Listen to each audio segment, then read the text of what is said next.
come near into an end, and what we're going to do is I wanted to introduce you to a young guy. He's very talented, and we're lucky enough he lives in Ashford. Actually, he's written a couple of books about, one's called The Great Climate Con. So he's very interested. I've already had a pleasure of working with him already, but I was amazed by what he was saying and what he knows, and maybe if you're not a total believer in climate change, or maybe you are, let's hear what he's got to say.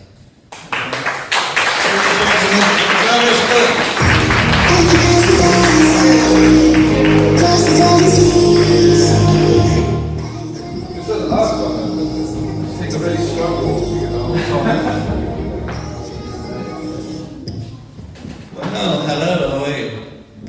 Yeah, good. Hello, Ashford. Right. Travis you've written a couple of books. I read 4. 4? I can believe it. I haven't read 4 in my life, but you've actually written 4. Okay, so what are your books about? So the first one is just a novel, and it's sort of loosely based on my life, and then it gets into fantasy towards the other half. And the other 2 are these 2, which are about the climate, which we're going to talk about today, which is the beginner's guide to the climate con, and the advanced guide to the climate con. Yeah, and did you say they're about the climate? And the 4th one is about spirituality, and it's called Spirituality Without the Bullshit. And I think I really like that name. It really works. But we won't be talking about much of that tonight. Oh, okay. So let's concentrate on net zero issue, because When we can, if you want, we'll talk about whatever you want. KCC is a county that is working it's not exactly against net zero, but it's not promoting it either. But it thinks more along the lines of you. But what do you think about net zero? I think it's so if there's one thing to remember about what we're going to talk about here is that CO2 is not this deadly killer gas that we've all been told that it is. For decades and decades, all we've ever heard is that this one gas is going to destroy everything we know, and that we have to restructure our society in incredible ways and do massive harm to ourselves to lower CO2 emissions. When the truth actually is, and I remember seeing the video, if anybody know who Paul Burgess is, but he has a really great video called More CO2 Please. And I saw that and I was like, what? It's like the first time in my life I think I've heard anybody say, we want more CO2. And so I watched this stuff, and I've begun a journey of doing a deep dive in all of this. Once you actually find the truth, which is actually really enlightening, empowering, and these leaflets that are on your table have got a little bit of the truth here, that CO2 is actually just plant food. That's climate fact number 1. CO2 is literally plant food. I'm sure many of you probably know that, right? When you actually start thinking about it, it's like, yeah, this is just what the plants eat. And if we have more of what the plants eat, they grow faster, healthier, stronger, and that ties into crops, which we all eat, right? So we have more CO2, it's really good for plant life. And so because of the increase in CO2 levels, if you see on this leaflet, there's a wonderful statistic here. I'm just going to look again so I make sure get the numbers exactly right. But it's saying NASA did this study, and they're saying that due to increasing CO2 levels, we've seen a massive increase of greenery all over the planet. And you just don't hear that. All we ever hear is that CO2 is deadly killer gas, and we need to do all this terrible stuff to try and lower CO2 emissions. So the short answer is, I think it's insane once you actually look at what CO2 actually is. And that's why, that's a very quick wrap up of why I think we actually do want more CO2. But the thing, what often gets said is that because CO2 is going to cause more warming. And I don't know, guys. As a Brit from a cold, dark, cloudy country most of the time, when I heard global warming, I was like, please, give me some of that. And then you get into, well, what are some places that will get hotter that are really hot? And, well, the places that are cold would see the warming first and so on. That's a very interesting subject, but CO2 only has a mild warming effect. This is the thing. It does have a warming effect from what I see, but that tapers off dramatically. So we're at now what's it, around 420 parts per million, roughly, last time we checked. If it doubled, it'd be a negligible increase. You'd almost a rounding error, you wouldn't even notice. But if we had none, it'd be significantly colder. And that's because the warming from the first 100 parts per million is where you get most of the warming. Then it tapers off, tapers off, tapers off. But that bit of information never makes its way anywhere. All you hear is, more CO2 is going to mean it's going to get warmer, and that for some reason is going to be the end of the world. And so that's why now we have this big push for net zero, which is restructuring everything in our society, and a big part of it is energy. And then this is how now we have like the highest electricity bills in the world. And it's like, what the heck, why? Why does the UK have the highest electricity bills in the world? We literally built the Industrial Revolution. We've contributed so much to this world. We've built so many amazing technologies. How have we got to the point where we now have the most expensive electricity in the entire world? And that obviously is terrible if you have a business and you're actually trying to do something here and compete on the world stage, and China has a fraction of the costs, and they could just have this very cheap, abundant energy, and you try and compete with them on the world stage, you just can't do it. And then they have 6 world home markets and so on. And that's just on the industry side of things, and just in everybody's everyday life. The cost of electricity goes up, everything becomes more expensive. It's simple, isn't it? And we're all doing all of this because for some reason someone's decided we need to do net zero. So when I saw Reform on their manifesto saying we're going to scrap net zero, for the first time in my life I was like, oh my god, there's a political party I might actually want to support in some way, shape or form. There's a lot of other things I actually agree with.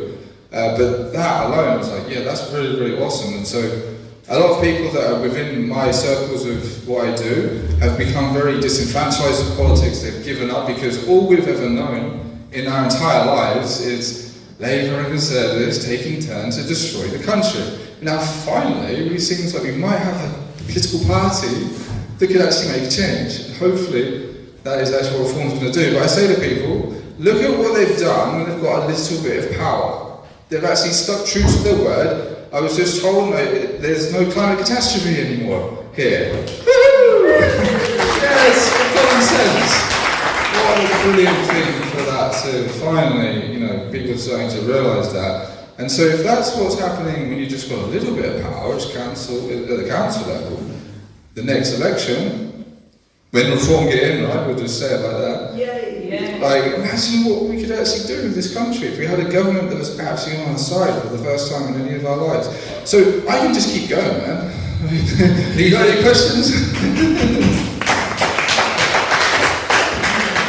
I remember from O-level biology.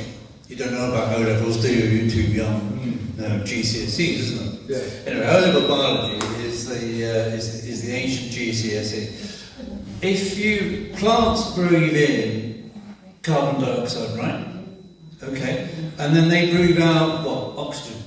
So if you cut carbon dioxide, are you not starving the human population?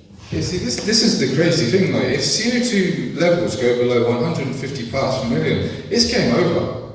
Plant life will die. That's like the threshold. So thankfully, some wonderful species called humanity reversed a millions of years trend. You look at the graph, it's just going down over the millions of years because it all gets captured in the plant life and whatever, of CO2 decreasing. And the projection is if we didn't actually start burning, well, the true word is hydrocarbons, but we've all been called the fossil fuels, it would just keep going. And who knows, maybe nature would have sorted itself out, but we have done that job for nature by putting vast amounts of CO2 back into the atmosphere, which I actually think is a good thing. I also read an article that said that one volcano, active volcano, emits more CO2 than all of man's motor cars put together. And there were 1,000 active volcanoes last year or something, is that right? Yeah, so when you look at it, it's overwhelmingly all of the CO2 that's being put into the atmosphere is coming from natural sources anyway. Most of it from the ocean. Yeah, the ocean plays a massive role in all of this, and with the warming. So man can't do anything about CO2? Not really. It's like, the thing is, what it is there's this environmental concern that a lot of people have, and it's a very important thing to have in our societies, that we want to look after this planet, right? But my argument is that all of these people, they have the really strong intentions and energy, there's so much passion here, is going in the wrong place. It's going to CO2 when it should be going to perhaps like reducing the pollution that we have in this world, which is a big problem. Like plastic in the oceans is a massive, massive problem. That is what we should be focusing on. It's just one example instead of trying to reduce CO2 emissions. I see we've got a couple of hands here. She was first, sorry, I forgot your name. I'm sitting next to you, how terrible. Actually, there's a misdirection. When I was a kid, there was a big thing about carbon monoxide, and there were heaters that were blowing out, and then carbon monoxide would kill the people on holiday or whatever. And everybody remembers that, like this was in Europe, in holiday places and things. It was happening, and it was on the news, and there was this carbon monoxide, carbon monoxide, carbon monoxide, and you also had to have a carbon monoxide alarm in your kitchens. Okay, carbon monoxide was sorted out, and all of a sudden it switched. No one saw the switch, but they stopped talking CO and started talking CO2, and no one saw the switch. So they started with something toxic, and it switched to something that was the food of life and non-toxic and what we needed. But it all started at Davos. I thought you had a question, but maybe you want to come up with It started with the WEF, and it went through everywhere. But it started with carbon monoxide, and then we just switched without us even realising it became carbon dioxide, and that's how it went, and that's where it started. I mean, this is about Project Fear, isn't it? Absolutely. It's been happening for decades. Just recently we had Project Fear regarding the COVID. We're all going to die of COVID. That didn't happen. I remember going back to our school days again, in the early 70s, there were scientists who were warning about getting into an ice age. Now, you remember those, but you know what I'm talking about. Do you know what they based that conclusion on? So this is another thing that's in the leaflet, and that's fact number 2, and that is that the climate is always changing. And the first thing, I mentioned, like a question, what we're told about the climate is, you're a climate change denier. I'm like, no. The climate's always changed, the climate will always change. What these people have done is they've just weaponized that and used fear to further an agenda. And whether it's getting hotter or colder, we now have climate change, which means that they can just say, it's getting hotter, humans are to blame, we need more taxes, less freedom and less fun to solve these problems. It's getting colder, humans are to blame, we need less taxes, more taxes, less freedom. So this is what they're doing. Yeah.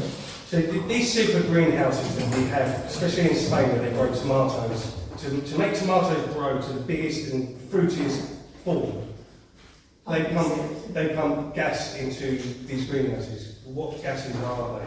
CO2. Exactly. So if we had more CO2, the cost of growing food would go down because they wouldn't have to do that in the greenhouses. There'd just be enough CO2 in the atmosphere. And there's some wonderful pictures that you can see. There's only so much you can fit in a leaflet. That's why I have these books and the website, the Great Climate Con, and social media, all this stuff, because you can just see clear as day that they've done, pictures and experiments. This is what happens when there's this level of CO2 in the atmosphere. Then take another 200 parts per million, 600, 800, whatever, and you just see the plants just grow so much faster, healthier. There's bigger roots. It would be so good for crops. So yeah, we just want more of that.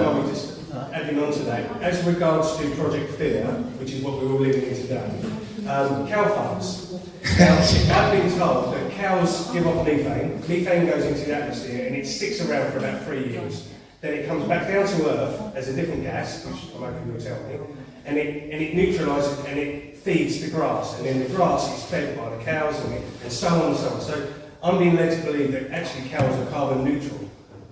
Yeah, so that's the biogenic carbon cycle that you're talking about, and that is just a wonderful cycle of nature. The fact that cows are somehow destroying the planet, I mean, I don't know how many of you guys have just been in a field and watched cows eating grass and just doing their thing. You mean, that's what's destroying the planet? Like, really?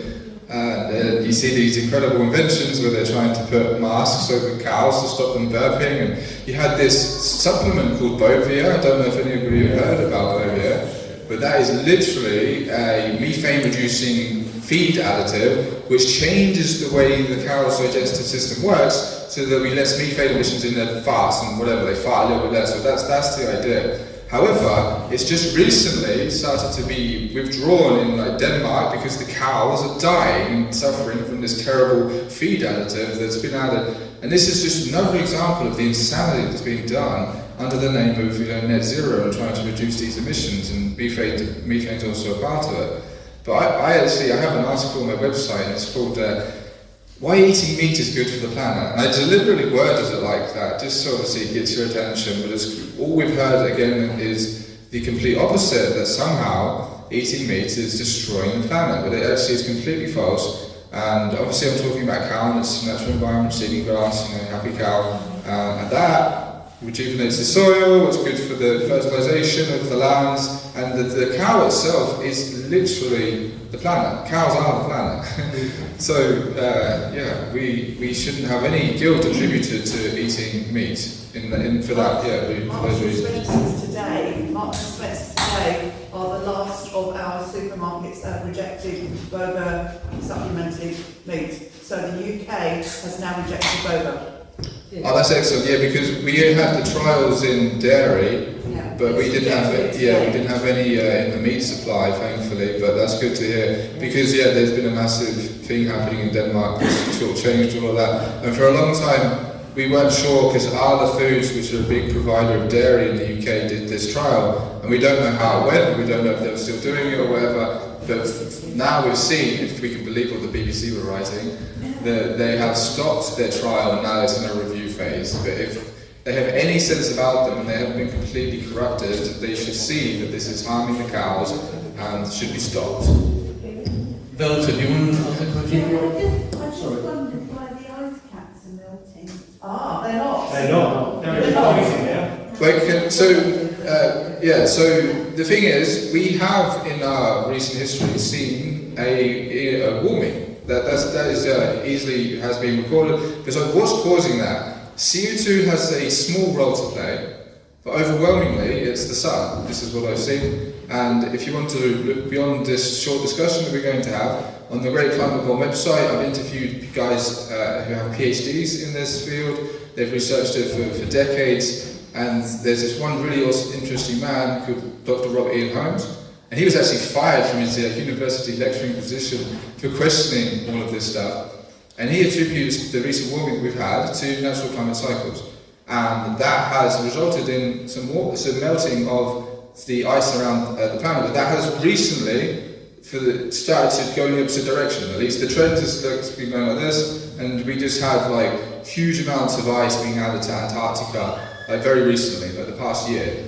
So the trend has been going like this, but then this ties into something else, which is actually really interesting, is another part of the Project Sphere for the climate stuff is rising sea levels. We've been told that's going to be another thing that's going to destroy us all, right?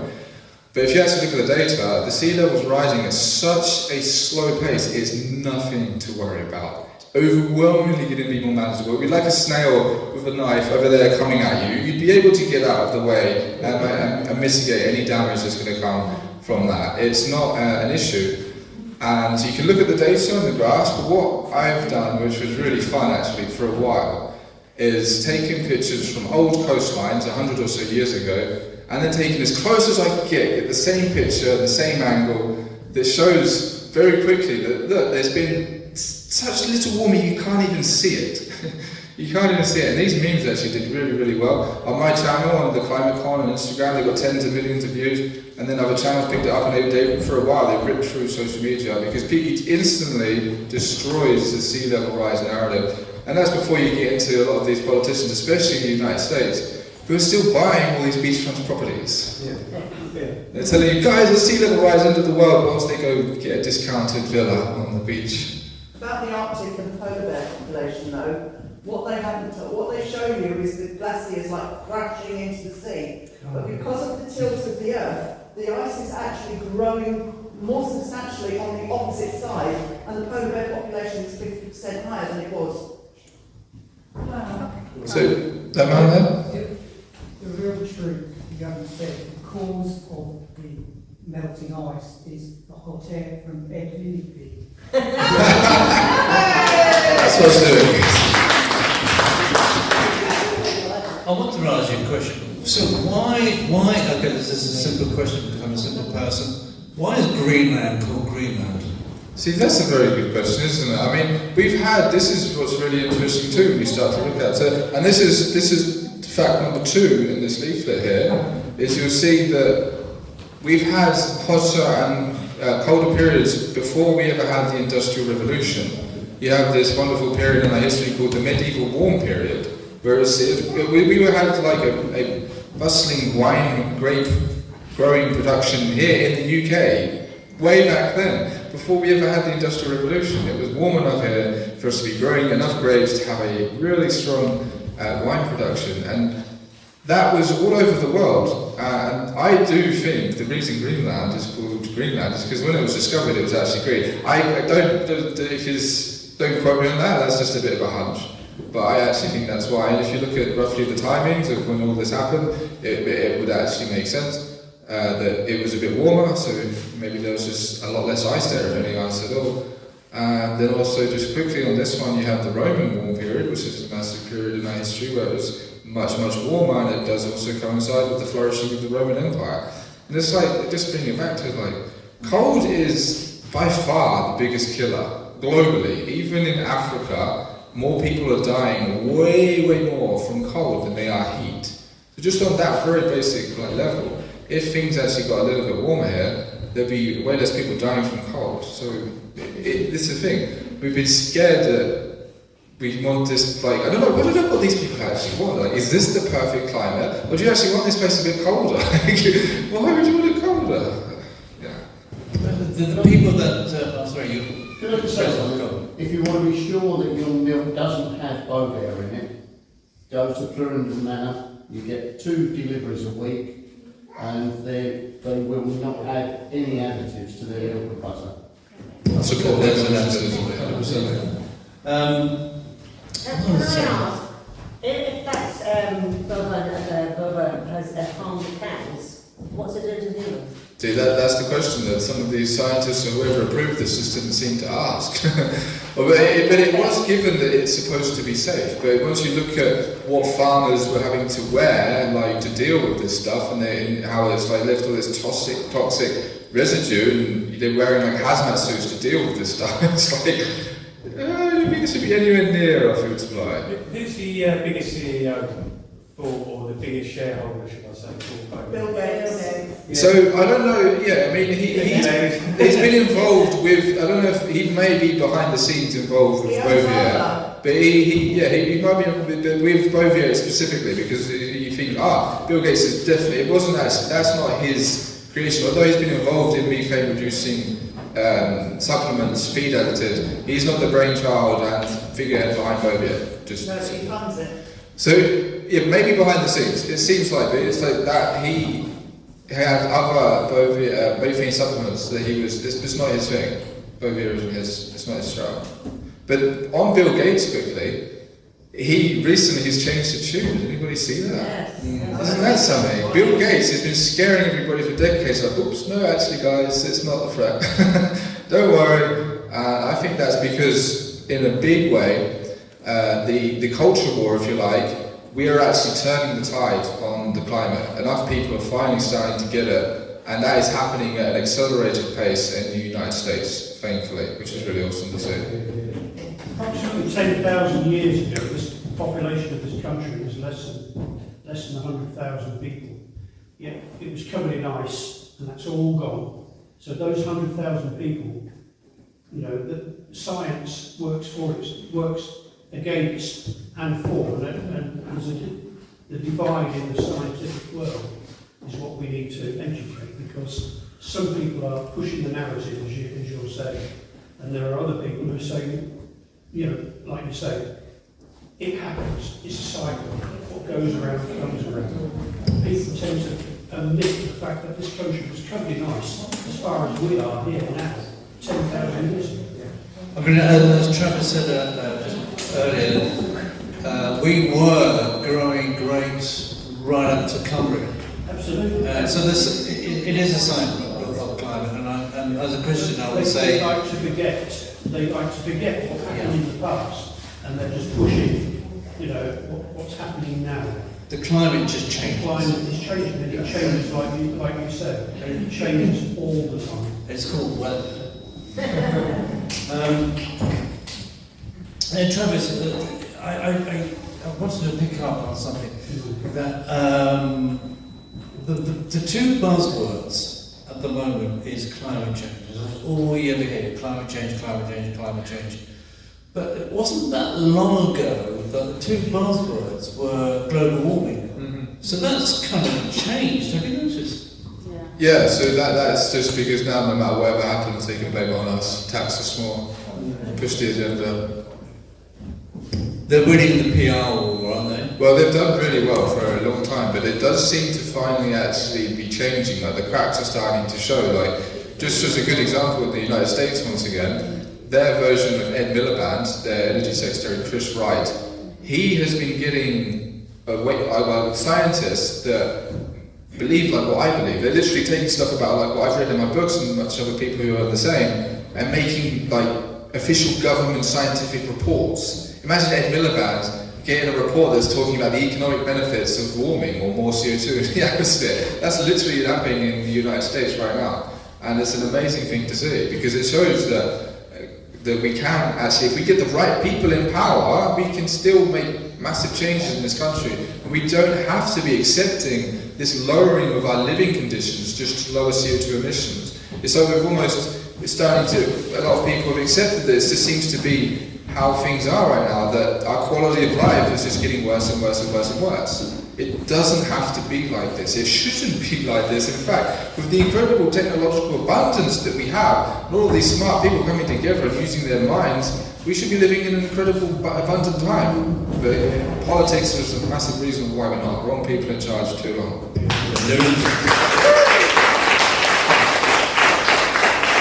Lunatics really are in charge of the silent lead. You want to ask a question? Yeah. Is it just about the money? Is that what it is?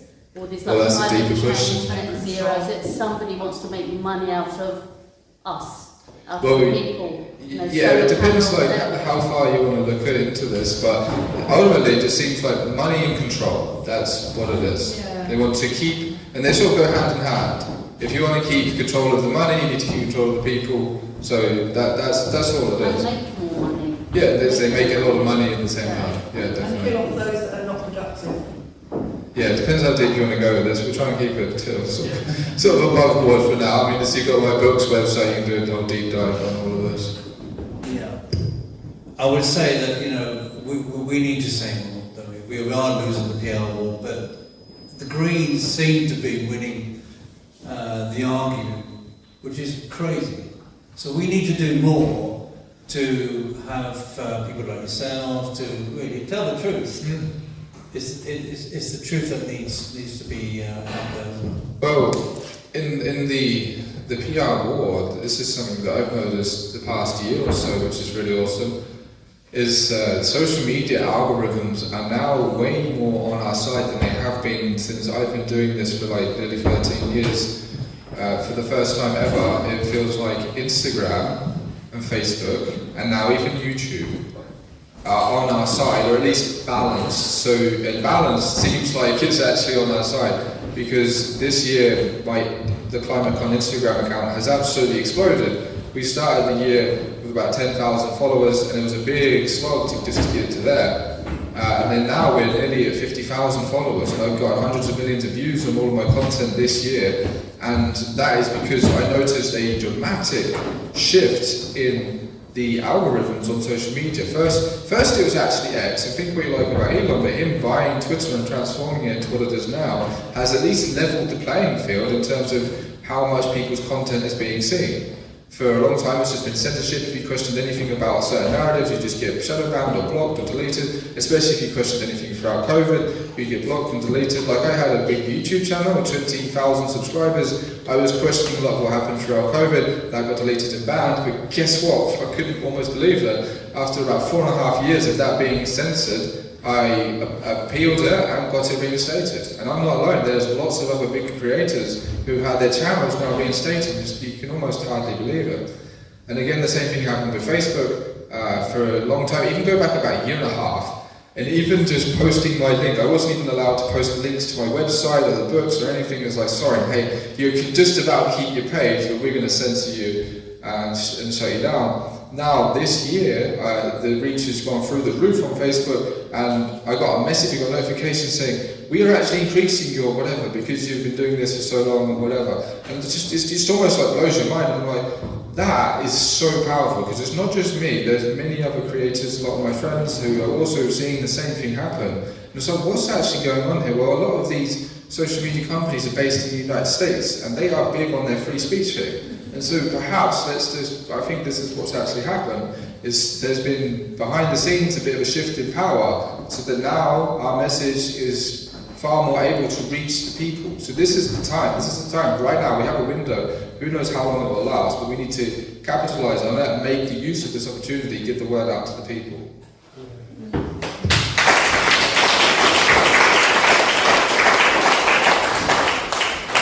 Travis, we could talk about this for a long time, and we probably will do. As a Christian, I will say God's in control. That's what I would say. Ladies and gentlemen, can you please give a warm welcome to Travis Scott?